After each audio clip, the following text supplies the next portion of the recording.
Hello, hello. Welcome to the Five Talents Podcast. I'm your host, Abel Pacheco. I interview the top commercial real estate investors and industry experts so you can learn from their experiences. So if you're an investor, a high W-2 earner, or real estate or tech sales professional that wants to invest in real estate without having to manage properties or leave your day job, then this podcast is for you. Or if you're already investing in real estate, but you're doing it part-time and you want to become a full-time multifamily or full-time commercial real estate investor, this podcast is for you too. You're going to learn a ton.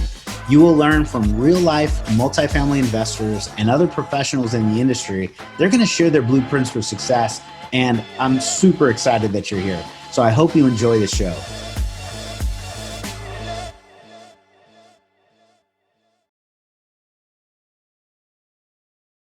Hello, hello. My name is Abel Pacheco. I'm your host for the Five Talents Podcast. We're just super excited today. We have a really strong guest for you. You're going to learn a ton as you listen to the show. Mr. Prashant Kumar. Prashant, thank you so much for joining. Hey, Abel, thank you so much for inviting me. It's great to be here with you today. I'm super excited because I know our listeners are going to learn more than a few nuggets. So for those that don't know Prashant, let me at least give a little bit of background, and I'll turn it over to you for really a full introduction. But you live today, Long Island, New York. You've been in the U.S. since '98. You're invested in like $50 to $60 million plus of commercial real estate. Prashant has a background of life sciences technology. He worked at companies like Pfizer, 3M, Bayer, Cardinal Health, Abbott. And really today, he's just managed to take 25 years of those experiences in corporate America, like analyzing income and expenses, calculating net operating income, calculating purchase price based on net operating income and market rate. So he took that professional, time. And now today he's acquiring and holding income producing multifamily apartment complexes in some amazing emerging US markets. And, he's all over the place. He's also runs a really successful real estate multifamily meetup in New York, which is obviously today it's kind of virtual, it's a little different, but he does both JV and syndications.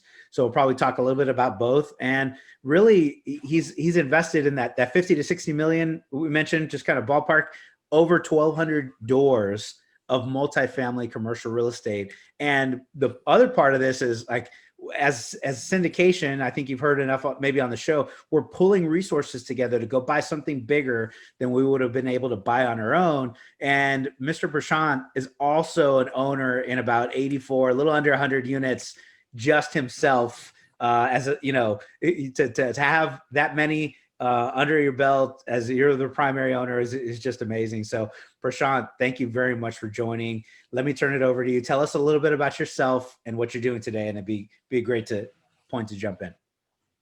Well, Abel, thank you so much again for inviting me. I'm so excited to be here. And thanks for the great introduction overall. It kind of sums it up, but if you want, I can talk a little bit more. I come from India. I came here in '98 with only $115 in my pocket. Ever since then, the journey has been good. I would say splendid journey all along. I've worked with some of the high paying. I worked and have worked on some of the high paying jobs in corporate America. Right. But at some point, you realize that you are not moving further, right? You are trading your time for money, right? You're working. If you don't work 2 days, your pay get cut, is how many hours do you work? So, that idea was always there in the mind, although we kept working on and on for so long. But then you realize, listen, I have to find a way where even if I'm not working, things are moving, right? It's not dependent on me. Right? They're dependent on me, but not so much like I really have to work and I get paid for that hour that I work for. So that kind of took me a little bit away from my job, and I started exploring real estate. I did not start real estate until like 2017. I would say 16 or so. Until then, my background is diverse. I have flown all over the world. I have traveled. Monday to Thursday for years continuously.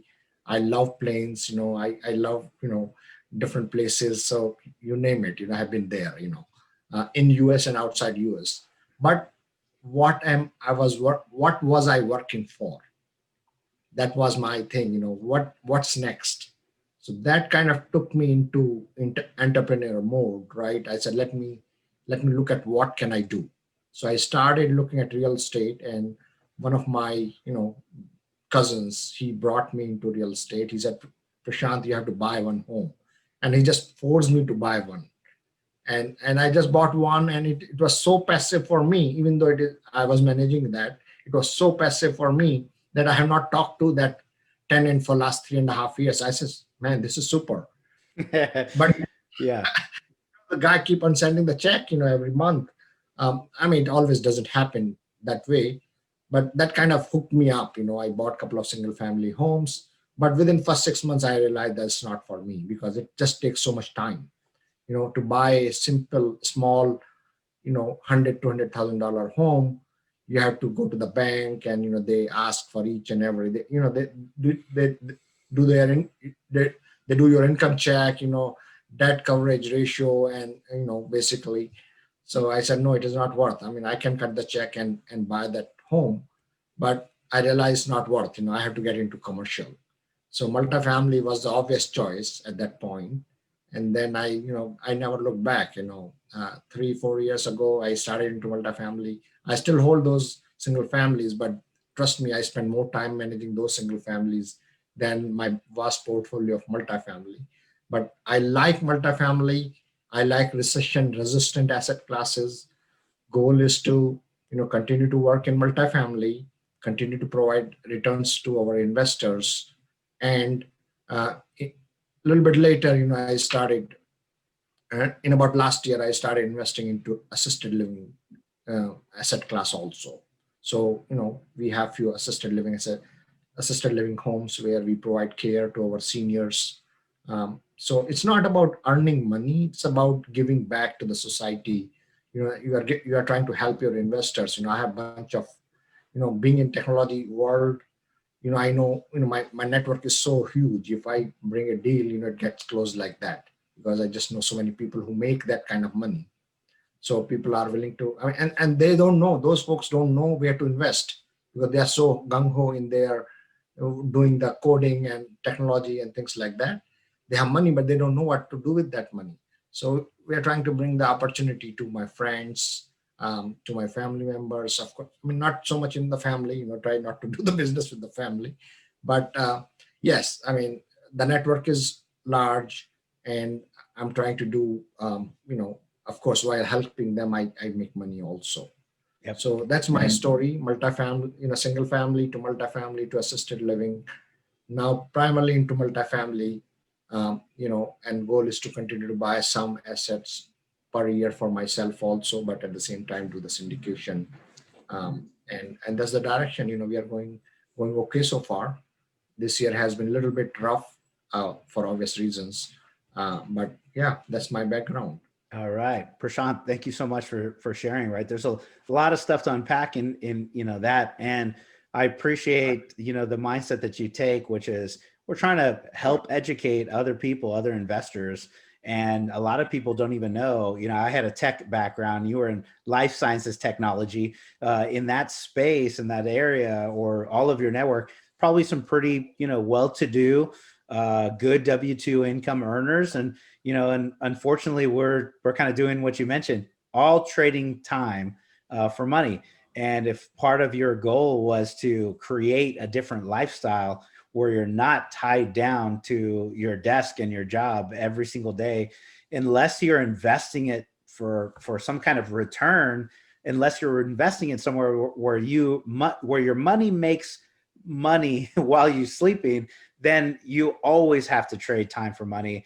And unfortunately, it kind of works for, I would say, probably the masses, which is the more money we make, the more we're going to spend. And if we don't figure out a way to, have it provide some passive income, it's harder to get out of that rat race, right? You just kind of keep pushing down. It is, I mean, to my mind, it is such a such a conundrum that those who are working for money on the desk job, they don't understand. And I think it's a education. They don't have that education that their money can work for them also. They really don't have time. All they know is stock market, because they have a bunch of money sitting, and they, start playing. Sometimes they lose, sometimes they make. Hmm. But a lot of people, I mean, trust me, besides entrepreneurs, there are so many people in this world.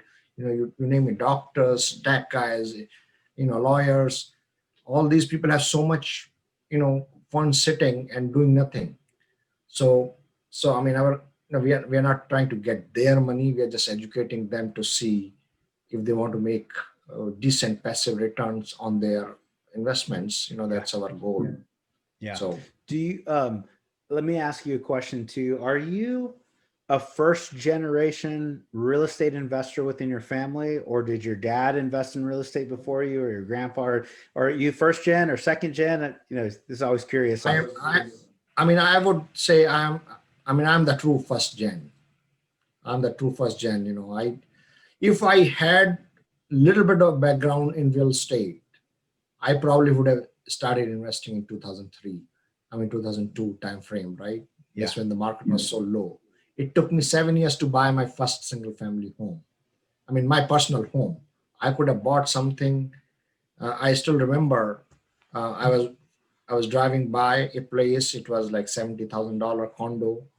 The next year it was 170,000, and the next year it was $270,000. And I used to drive by that, but I did not have the guts to buy that $70,000 condo in year one.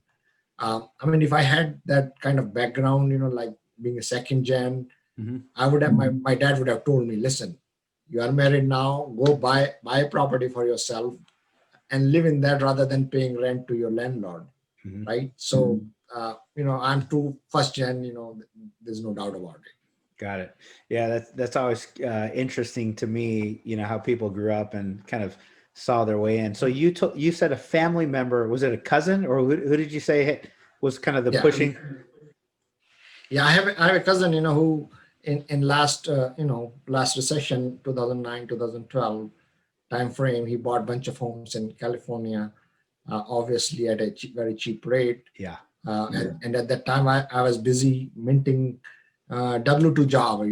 My job was paying me so much. I had no inclination. He would tell me, and I would just ignore him because I was making so much in my W-2 job. But fast forward now, he was behind me. The one day I said, "Okay, I give up. I'm going to go buy one." Yeah. And when I bought, after that, I never stopped. Yeah, that's awesome. And how long has it been? How long did it take you to acquire, your 1,200 door portfolio, the ones that you own? How long of a process was that when you first started jumping into, call it multifamily, your first multifamily purchase? What was it? And then, kind of moving on today, how long of a period of time was that? My total journey is 2.5 years. 2.5 years. First day I bought my first multifamily. I mean, first 6 months I bought three single families. In that time frame, I realized I'm not gonna do it. Then I bought my first multifamily. From that point onwards till date, it is 2.5 years. Man, that's awesome. And let me dispel some of this, right? Because we raise capital, we go buy Yeah, something bigger than we would have been able to buy in a loan. So when you're yeah, looking at a 50 or $60 million number, 1,200 units, Prashant didn't have to have $60 million. That's the first one. The second yeah, one is like we look at it, we say, okay, I have to put down 20% roughly in a loan, maybe another 10% we're going to hold for capital improvements. There's a good 30% of that 60 million. That's like 20 million bucks. Prashant, did you have $20 million to go buy all that? On your own? No, I mean, nobody has that kind of money. I mean, nobody has $1 million sitting cash in their account, right? I mean, whatever you make in your W-2 job, you will never have that kind of cash in your bank account. It just doesn't happen, right? I mean, you may have, maybe 500, maybe a million, maybe two at most, but that's about it. I don't think anybody would have that kind of cash, at Yeah. least in technology sector. Yep. Perfect. So how in the world did you do that? Just talk to some of the people maybe that they're listening to this podcast for the first time and they're realizing, man, I love to invest. I'm tired of trading time for money and I want to jump in. I don't know where to start. Walk us through a couple of things on what you did tactically Yeah, speaking, and they can learn from that. I think the important thing is, it's not about that I'm going to make it. I was not looking for a $50 million portfolio, but it just started happening. As long as your efforts are sincere and you find the opportunity and stick, you put the right amount of emphasis on the right opportunity, right? You have to realize you have to continue to move. That time is limited. You can buy single family homes, but one at a time, how much time are you spending buying one single family home? You are going to spend like 2 months to buy one single family homes, which will give you cash flow of maybe $400, maybe $500, right? So I realized that upfront, I bought three, like one after another. But then I realized, man, this is not worth my time. So I immediately switched into, and of course, when you are in the market, you get to meet people, and it's not always getting from others, right? Giving, also giving back. When you give back, you automatically get something out of it.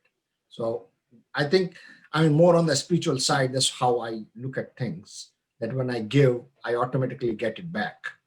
And that has always been a good player for me.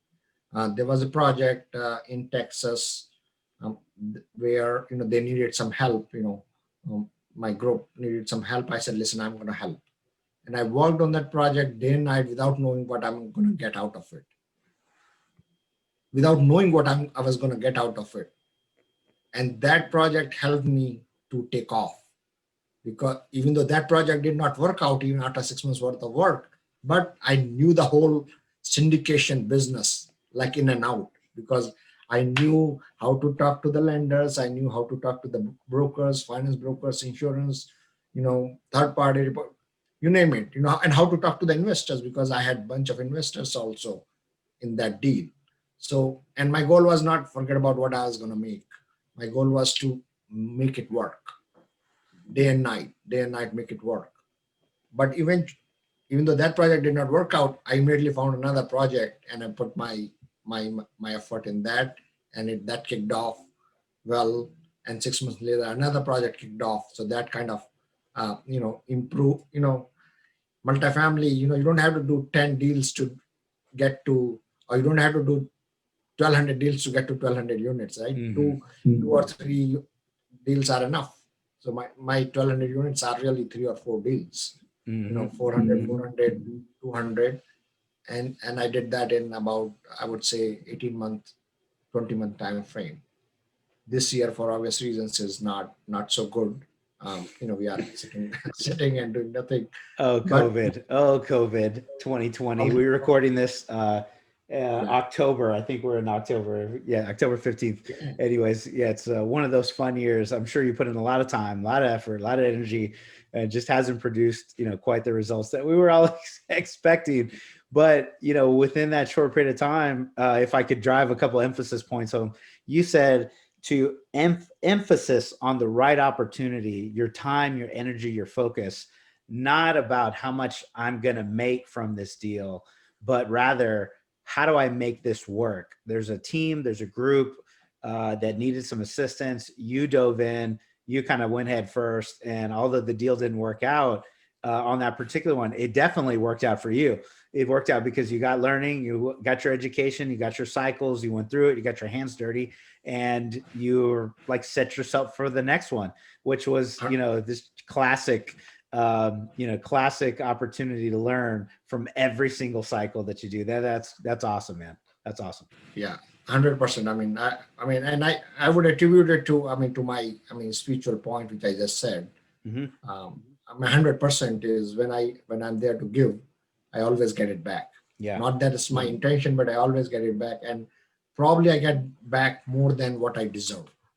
Mhm. I'm And in that all, full agreement. I'm in full yeah, agreement. So the spiritual part, the giving back part, tactically, or whatever you want to call it. When you give yeah, more value, yeah, you're absolutely going to yeah. create more than you've given. So, yep. Yes, yes, and we are not here to screw anybody, right? That's not the goal in this business, because one bad review can destroy your business. So we had to take care of our investors. Right before this call, it was 5 o'clock, and one of my investor called, and I did pick up his call. I knew that we were getting late to get onto this couple of minutes. I said, let me talk to him. He said, Prashant, what's going on this project? So I gave him the update, full Hmm. update, so that at least he's satisfied. So always holding hands, for your investors, right? Agreed. And because those are your, and in that 2 minutes, the investor asked me, do you have any other projects?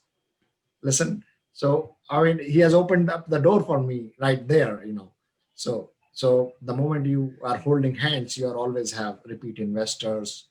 I could have just ignored the call and would have called him back or whatever, but I'm just, what I'm really saying is holding hands of your investors, Yeah. making sure their money is treated more than my money, right? I mean, I would lose my money rather than losing their money.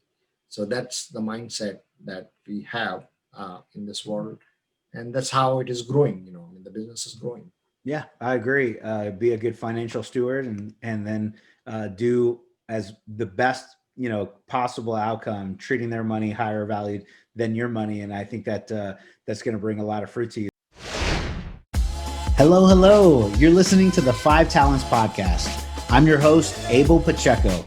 If you're enjoying this podcast, then I know you're serious about achieving financial freedom. Are you ready to create your own path through multifamily investing for yourself and your family?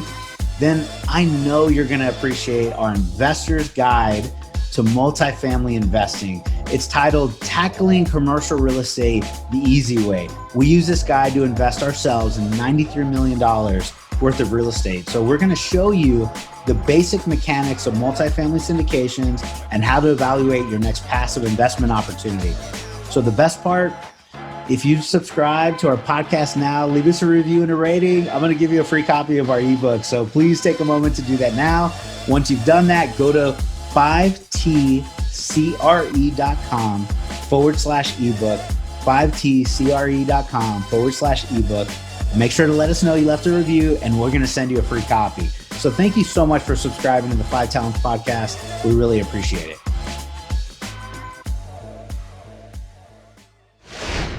So how did you raise all of this capital needed? So we still needed some money. Yes. You may not have had, again, nobody has 20 million bucks, but we need Yeah. something. And Yeah. you're also really digging into like digital marketing, the digital part of trying to meet more investors, trying to get your name out there. I see you more, visible in certain areas. So what is it that you do to raise capital, and how do you attract investors? Walk us through all that. That'd be great. Yeah. So I mean, I was still very old school, right? When I started multifamily, um, you know, I was very old school. I would go to like, every month. I would, in first year, I had gone to 6 or 7 conventions. The first year when I did my when I acquired all this, I had every month I would go to, like, Dan Ben, Dan Hanford's, Rodcliffe, Jake and Gino, you name it. I would go there, visit, and I would not go inside the room. I would never watch any presentation. I would just hang out outside, networking with people, talking to people. I mean, what? So that was my, that's how I started, right? I built my database from there, and in those meetings, sometimes you find investors, sometimes you find somebody who's willing to invest with you or who's willing to raise money for you. So having my own personal network and meeting budding syndicators, and having some access to investors, that helped me raise money. Definitely, I would attribute to all the time and all the money that I spent on going to those conventions. Unfortunately, we are not going out during the COVID time period, and that I'm missing the most. But during the COVID time period, I started working on the digital marketing side, which was missing earlier on my business. Earlier, I talked to so many people, meet, talking, I whenever I would have a deal, I would just talk to them and kept talking whole day, like 12 hours a day to various investors. That was like very old school type, right? But how Hmm. long can you do? Slowly I started learning, maybe I should expand digitally, learning from a lot of folks, like you and bunch of other who are in the digital marketing space.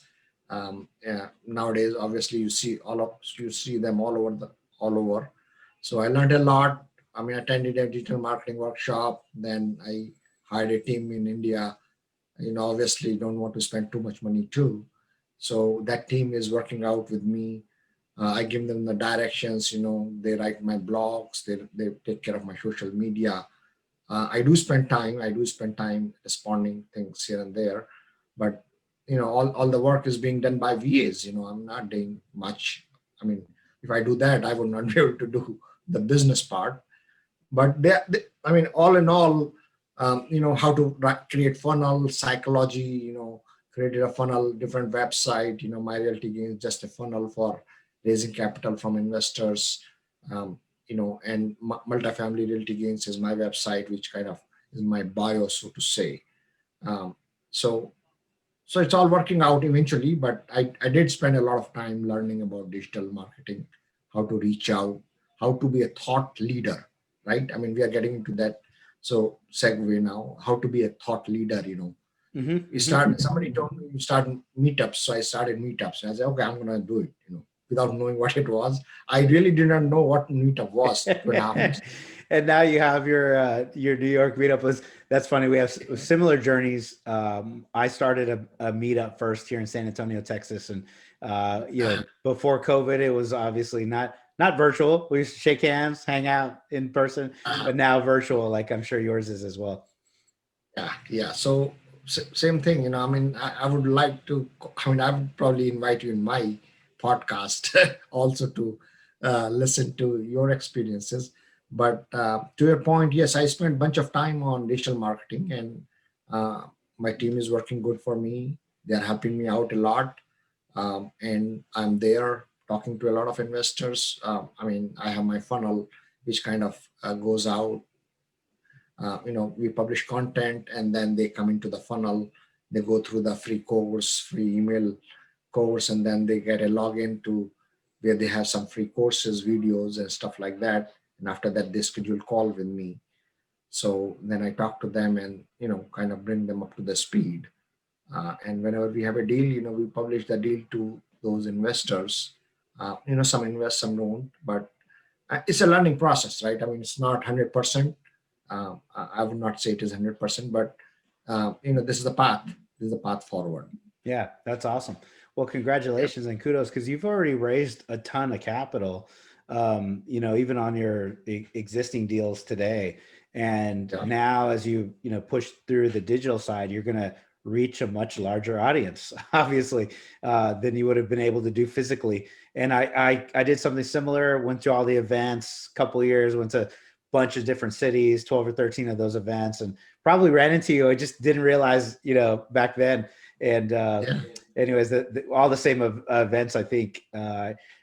Anyways, the time and effort and energy to do that versus today, I think most people miss a lot of that COVID time, which was, like you said, it was some downtime, but that allowed you to push back in your business, invest, and set up a new platform.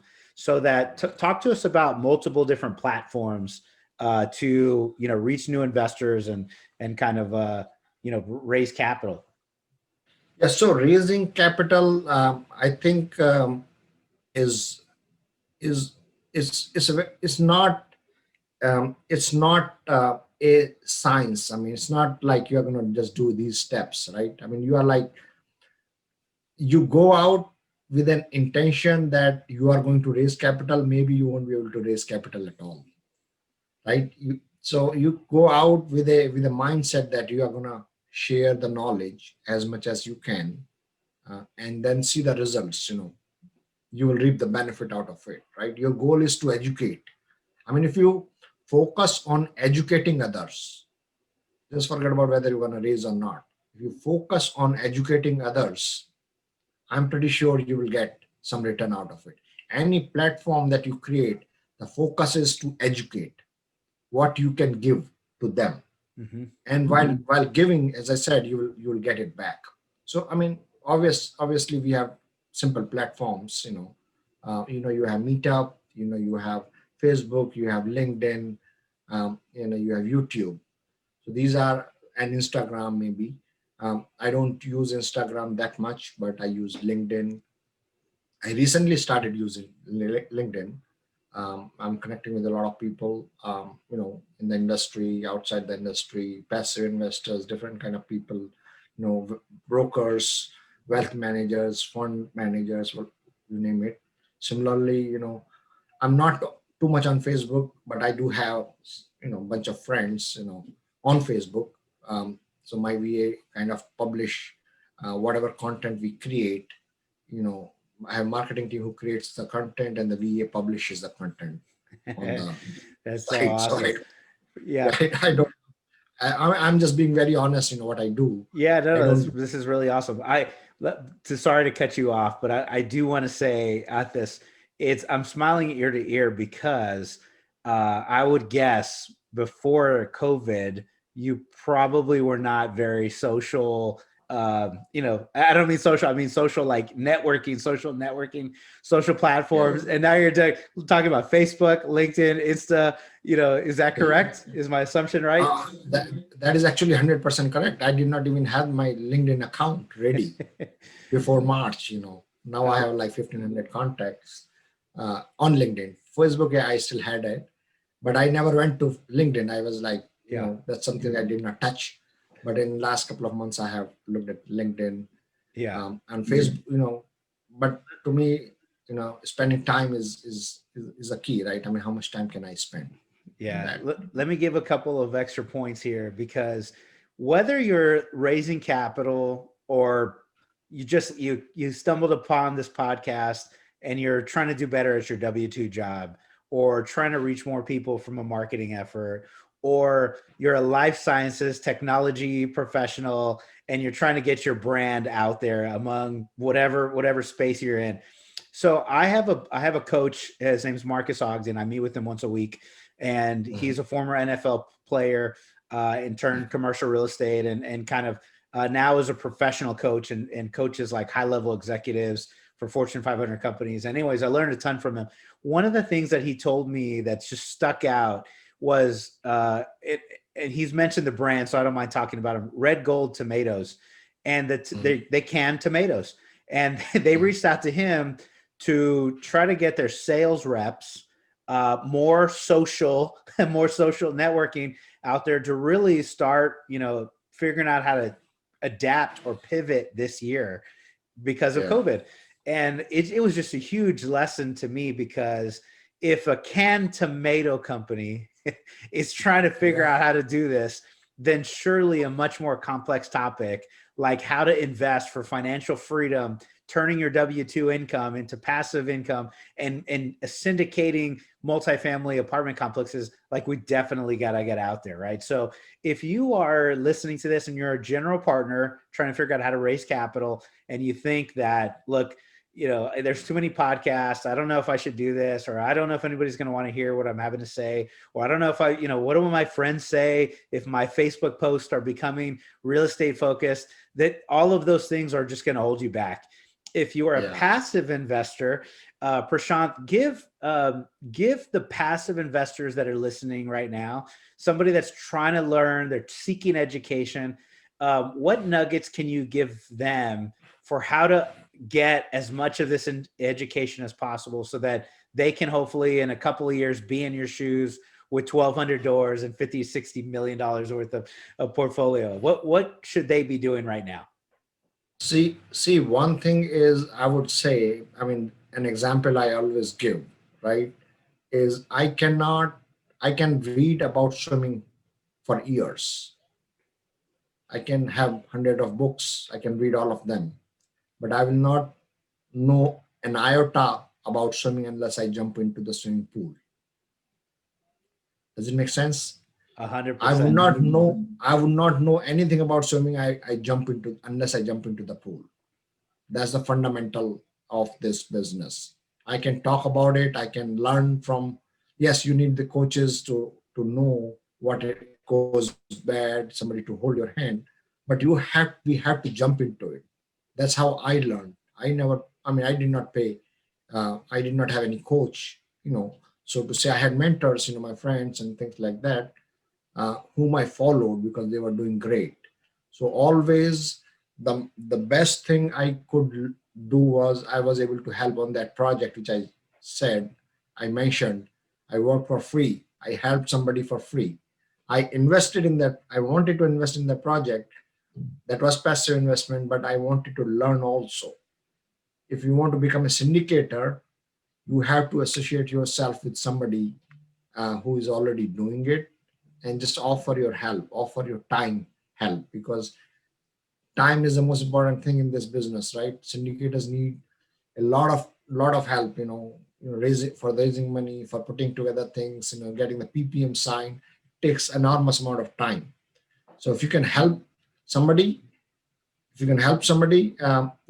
offer your help, and in return you will end up learning a lot.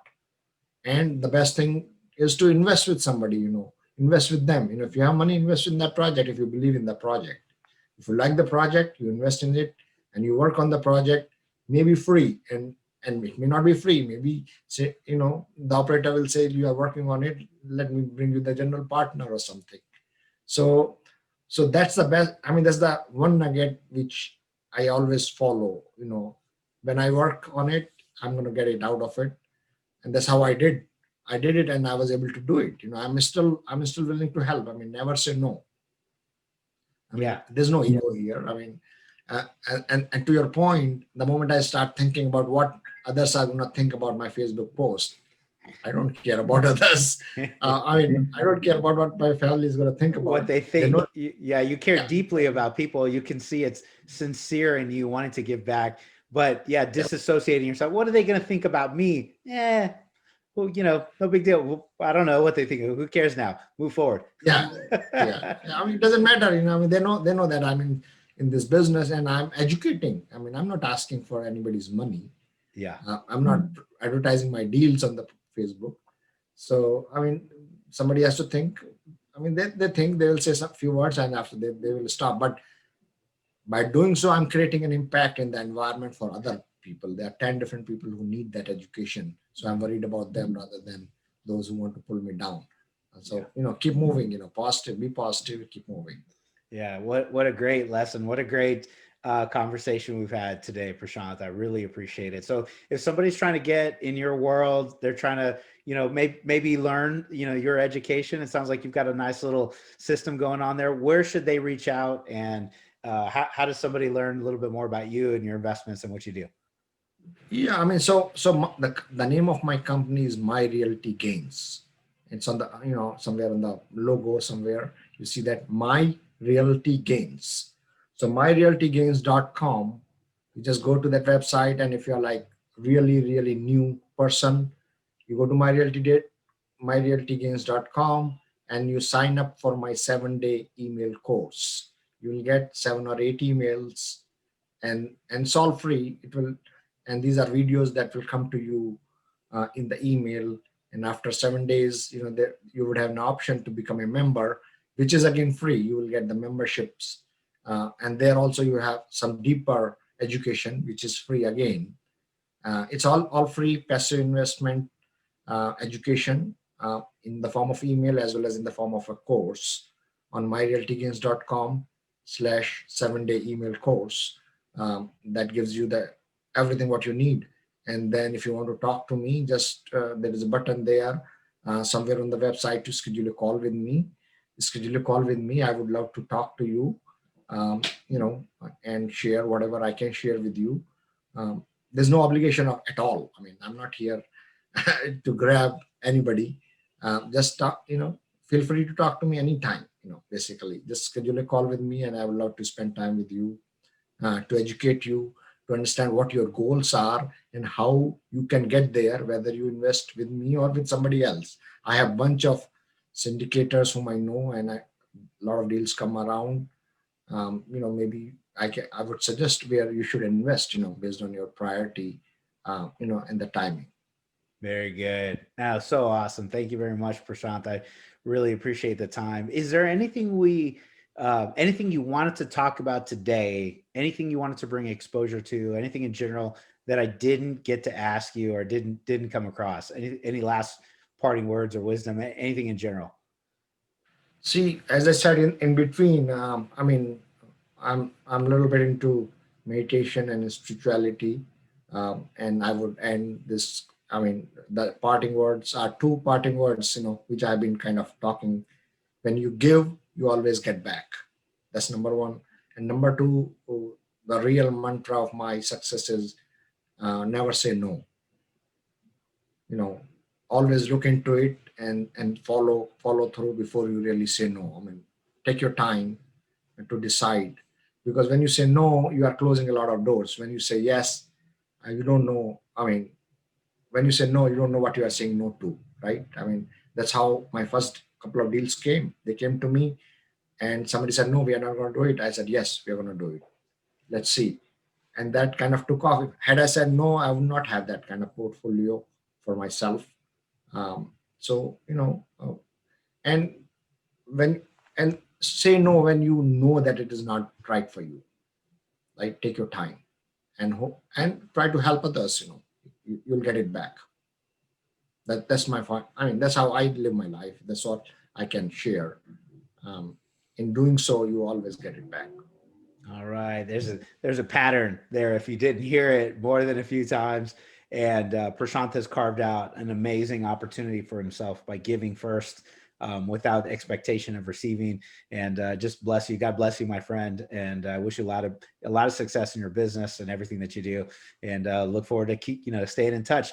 If you guys heard something today that brought you some value, please leave us a review. We'd love a 5-star rating. Leave Prashant a written review if there was something specific that you resonated, and he'd love you to reach out to him. And look forward to having you maybe sometime in the future, get a case study or something. And thanks a lot for your time, Prashant. Sure, I would love to come back and I would love to share my case studies. Today we did not decide it that way, but there are tons of case studies which I can bring it to the table, kind of walk everybody through what we do, things like that. But no, I appreciate your time for inviting me. That's so awesome, talking one-to-one, and hopefully listeners get something out of it. I'm thankful for your time. All right, thank you very much. I am Abel Pacheco. There you go, and I'm your host for the 5 Talents Commercial Podcast. And love to see you on our next show. Thank you for your time. Bye-bye. Thank you for listening to this episode of the 5 Talents Podcast with your host, myself, Abel Pacheco. Each week, we're going to bring you interviews from industry experts and commercial real estate investors who followed their dreams and achieved massive success. Before you leave, let me ask you a few questions. Did you enjoy this episode? Did you learn something valuable? Was your mind stretched to what's possible and what you can achieve? Do you want other experts just like the one you heard today? If you answered yes to any or all of those questions, then please take a moment to subscribe to the 5 Talents Podcast, give us a 5-star rating, and most importantly, leave us a written review. Tell us what you liked, tell us your favorite guest, give us any feedback. I'm excited to learn and improve so you can get a more valuable show. So thank you again for subscribing to the 5 Talents Podcast.